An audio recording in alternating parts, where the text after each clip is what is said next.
মাদুরোকে অপহরণ, ইরানের সঙ্গে সম্ভাব্য যুদ্ধ নিয়ে উদ্বেগ বাড়াল ট্রাম্প। Washington DC. যুক্তরাষ্ট্র ভেনেজুয়েলার প্রেসিডেন্ট নিকোলাস মাদুরোকে অপহরণ করার ঘোষণা দেওয়ার কয়েক ঘণ্টার মধ্যেই ইসরায়েলি রাজনীতিবিদ ইয়াইর লাপিদ তেহরানকে সতর্ক করে বলেন, ইরানের শাসন ব্যবস্থার উচিত ভেনেজুয়েলায় কি ঘটছে তা খুব মনোযোগ দিয়ে দেখা। মাদুরোকে জোরপূর্বক ক্ষমতা থেকে সরিয়ে নেওয়ার ঘটনাটি ঘটে এমন এক সময় যখন এর এক সপ্তাহ আগেই মার্কিন প্রেসিডেন্ট ডোনাল্ড ট্রাম্প ইসরায়েলের প্রধানমন্ত্রী বেনিয়ামিন নেতানিয়াহুর সঙ্গে সাক্ষাৎ করে ইরানের বিরুদ্ধে নতুন হামলার হুমকি দিয়েছিলেন। যদিও ওয়াশিংটনের সঙ্গে কারাকাস ও তেহরানের উত্তেজনার কারণ ও প্রেক্ষাপট আলাদা, বিশ্লেষকদের মতে মাদুরোর বিরুদ্ধে ট্রাম্পের এই পদক্ষেপ ইরানের সঙ্গে যুদ্ধের সম্ভাবনা বাড়িয়ে দিয়েছে। ন্যাশনাল ইরানিয়ান আমেরিকান কাউন্সিলের প্রেসিডেন্ট জামাল আবদি বলেন, এক ধরনের নতুন আইনহীনতা তৈরি হচ্ছে যা পরিস্থিতিকে আরও অস্থির করছে এবং যুদ্ধের সম্ভাবনা বাড়াচ্ছে। তিনি বলেন, ট্রাম্প যদি তথাকথিত সার্জিক্যাল রেজিম চেঞ্জে আগ্রহী হয়ে ওঠেন অথবা নেতানিয়াহুকে একই ধরনের পদক্ষেপের জন্য যুক্তরাষ্ট্রের অনুমোদন দেন, তাহলে ইরানের বিরুদ্ধে নতুন যুদ্ধের পক্ষে যারা চাপ দিচ্ছেন তাদের জন্য এটি স্পষ্টভাবে গতি তৈরি করে। আবদির মতে, মাদুরো অপহরণ ইরানকে এমন কিছু করতে প্ররোচিত করতে পারে যা সামরিক সংঘাতের সূত্রপাত ঘটাবে, যেমন নিজেদের সামরিক প্রতিরোধ ক্ষমতা বাড়ানো বা আগেভাগেই যুক্তরাষ্ট্র কিংবা ইসরায়েলের হামলা ঠেকাতে পদক্ষেপ নেওয়া। সেন্টার ফর ইন্টারন্যাশনাল পলিসির সিনিয়র ফেলো নেগার মুর্তাজাভি বলেন, ভেনেজুয়েলায় যুক্তরাষ্ট্রের এই পদক্ষেপ ট্রাম্পের সর্বোচ্চ চাপের নীতি ম্যাক্সিমালিস্ট এইমস প্রকাশ করে, যা কূটনীতির সম্ভাবনাকে আরও ক্ষীণ করছে। তিনি আল জাজিরাকে বলেন, তেহরান থেকে যা দেখছি এবং শুনছি তাতে বোঝা যায় তারা ট্রাম্প প্রশাসনের সঙ্গে আলোচনায় আগ্রহী নয়, কারণ এই প্রশাসন কার্যত সম্পূর্ণ আত্মসমর্পণ চায়। এর ফলে কূটনীতির রাস্তা প্রায় বন্ধ আর উন্মুক্ত হচ্ছে সংঘাতের পথ।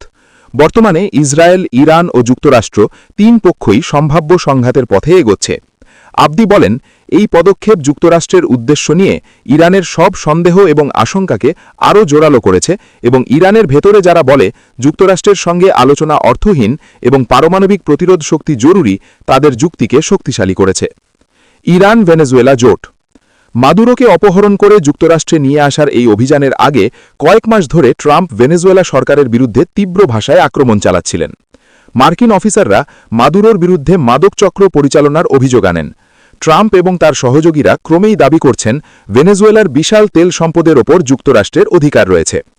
পররাষ্ট্রমন্ত্রী মার্কো রুবিও মাদুরোর ইরানের সম্পর্ক বিষয়টি জোর দিয়ে উল্লেখ করেন এবং প্রমাণ ছাড়াই অভিযোগ করেন কারাকাস লেবাননের সশস্ত্র গোষ্ঠী হিজবুল্লাহকে পশ্চিম গোলার্ধে ঘাঁটি গড়তে সাহায্য করছে। মাদুরো ইরানের ঘনিষ্ঠ মিত্র। যুক্তরাষ্ট্রের নিষেধাজ্ঞার থাকা এই দুই দেশ নিজেদের বাণিজ্যিক সম্পর্ক আরও গভীর করতে চাইছে, যার পরিমাণ কয়েক বিলিয়ন ডলার বলে ধারণা করা হয়। মাদুরোর পতনে ইরানের মিত্রদের ছোট নেটওয়ার্ক আরও সংকুচিত হতে পারে। এর আগে সিরিয়ায় বাশার আল আসাদের পতন এবং লেবাননে হিজবুল্লাহর দুর্বলতা ইরানকে ধাক্কা দিয়েছে। ইরান সরকার দ্রুত ভেনেজুয়েলায় যুক্তরাষ্ট্রের হামলা নিন্দা জানিয়ে জাতিসংঘের হস্তক্ষেপ দাবি করে। ইরানের পররাষ্ট্র মন্ত্রণালয়ের একটি বিবৃতিতে বলা হয়, জাতিসংঘ সদস্য একটি স্বাধীন রাষ্ট্রের বিরুদ্ধে যুক্তরাষ্ট্রের মার্কিন আগ্রাসন আঞ্চলিক এবং আন্তর্জাতিক শান্তি ও নিরাপত্তার গুরুতর লঙ্ঘন। তারা আরও বলে, এর পরিণতি পুরো আন্তর্জাতিক ব্যবস্থাকে প্রভাবিত করবে এবং জাতিসংঘ সনদভিত্তিক বিশ্ব ব্যবস্থার ক্ষয় আরও ত্বরান্বিত করবে। শনিবার রুবিও বলেন, মাদুরো অপহরণের মাধ্যমে ট্রাম্প যুগে যুক্তরাষ্ট্রের সব প্রতিদ্বন্দ্বীর জন্য একটি বার্তা দেওয়া হয়েছে।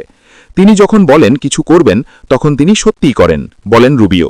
অন্যদিকে ইরানের সর্বোচ্চ নেতা আয়াতুল্লাহ খামেনি আরও কঠোর ভাষায় প্রতিক্রিয়া জানান। আমরা শত্রুর কাছে মাথা নত করব না, তিনি সামাজিক যোগাযোগ মাধ্যমে লেখেন। আমরা শত্রুকে হাঁটু গেড়ে বসাব। ট্রাম্পের হুমকি। গত সপ্তাহে ট্রাম্প ফ্লোরিডাতে নেতানিয়াহুকে আতিথেয়তা দেন এবং হুঁশিয়ারি দেন, ইরান যদি আবার ক্ষেপণাস্ত্র বা পারমাণবিক কর্মসূচি গড়ে তোলে তাহলে যুক্তরাষ্ট্র আবার বোমা হামলা করবে। তিনি বলেন, আমি শুনছি ইরান আবার ঘুরে দাঁড়ানোর চেষ্টা করছে। যদি তা করে আমরা আবার আঘাত করব, ভয়ঙ্করভাবে। জুনে ইসরায়েল ইরানের বিরুদ্ধে যুদ্ধ শুরু করে, যাতে ইরানের শীর্ষ সামরিক কর্মকর্তা, একাধিক পারমাণবিক বিজ্ঞানী এবং শত শত বেসামরিক মানুষ নিহত হন। পরে যুক্তরাষ্ট্র ইরানের 3টি প্রধান পারমাণবিক স্থাপনে বোমা হামলা করে। ট্রাম্প দাবি করেন, এই হামলায় ইরানের পারমাণবিক কর্মসূচি সম্পূর্ণ ধ্বংস হয়েছে, যদিও ইরানের শাসন ব্যবস্থা টিকে যায়। ইরান পাল্টা শত শত রকেট ইসরায়েলের দিকে ছোড়ে, যার মধ্যে কয়েক ডজন বহু স্তরের প্রতিরোধ ভেদ করে আঘাত হানে। অনেক সমালোচকের মতে ইরানে সরকার পরিবর্তনই ছিল এবং এখনও ইসরায়েলের লক্ষ্য, আর ট্রাম্প ধীরে ধীরে সেই লক্ষ্য গ্রহণ করছেন। তিনি হুমকি দেন, ইরানে চলমান বিক্ষোভে সরকার যদি মানুষ হত্যা করে তাহলে যুক্তরাষ্ট্র হামলা করবে। তিনি বলেন, আমরা প্রস্তুত এবং সম্পূর্ণ লোডেড। ইরানে ভেনেজুয়েলা মডেল কি সম্ভব? আবদি বলেন, ইসরায়েল ইতিমধ্যে ইরানের শীর্ষ নেতাদের হত্যা করার চেষ্টা করেছে, এমনকি প্রেসিডেন্ট মাসুদ পেজেশকিয়ানকেও। ট্রাম্পও একাধিকবার খামেনির হুমকি দিয়েছেন। আবদির মতে, ইরান প্রস্তুতি নিয়ে রেখেছে যাতে শীর্ষ নেতা বা হত্যা বা অপসারণে পুরো ব্যবস্থা ভেঙে না পড়ে। তিনি বলেন, ইরানে স্ন্যাচ অ্যান্ড গ্র্যাব অভিযান চালানো অনেক বেশি জটিল, কারণ ইরানের যুক্তরাষ্ট্রের স্বার্থ এবং সৈন্যদের ওপর পাল্টা আঘাত করার ক্ষমতা রয়েছে। মাদুরো পরবর্তী ভেনেজুয়েলা। মাদুরো অপসারণের পরও ভেনেজুয়েলায় সরকার ভেঙে যায়নি। রবিবার ভাইস প্রেসিডেন্ট ডেলসি রদ্রিগেজ, বর্তমানে অবশ্য ভারপ্রাপ্ত প্রেসিডেন্ট, বলেন মাদুরোই দেশের বৈধ নেতা এবং যুক্তরাষ্ট্রের হামলার নিন্দা জানান। তিনি অভিযোগ করেন এই অপহরণে ইসরায়েলের ভূমিকা থাকতে পারে এবং একে জায়োনিস্ট ষড়যন্ত্র বলে উল্লেখ করেন। জবাবে ট্রাম্প হুমকি দেন, রদ্রিগেজ যদি মার্কিন দাবি না মানেন তাহলে তাকেও ভয়ঙ্কর মূল্য দিতে হবে। বিশ্লেষকদের মতে, ভেনেজুয়েলায় যুক্তরাষ্ট্রের দীর্ঘমেয়াদী জড়িয়ে পড়া ইরানের সঙ্গে যুদ্ধ কিছুটা দেরি করতে পারে। তেলের প্রশ্ন। কিছু সমালোচক মনে করেন, ভেনেজুয়েলার তেল নিয়ন্ত্রণে নিতে পারলে ইরানের সঙ্গে যুদ্ধের সময় জ্বালানি বাজারের ধাক্কা সামলে দেওয়া যাবে। বিশ্বের প্রায় 20% তেল হরমুজ প্রণালী দিয়ে যায়, যা ইরান যুদ্ধ হলে বন্ধ করে দিতে পারে। আবদি বলেন, তথ্যীয়ভাবে ভেনেজুয়েলার তেল কিছু প্রতিরক্ষা দিতে পারে, তবে তার জন্য যুক্তরাষ্ট্রের অনেক কিছু ঠিকঠাক হওয়া দরকার।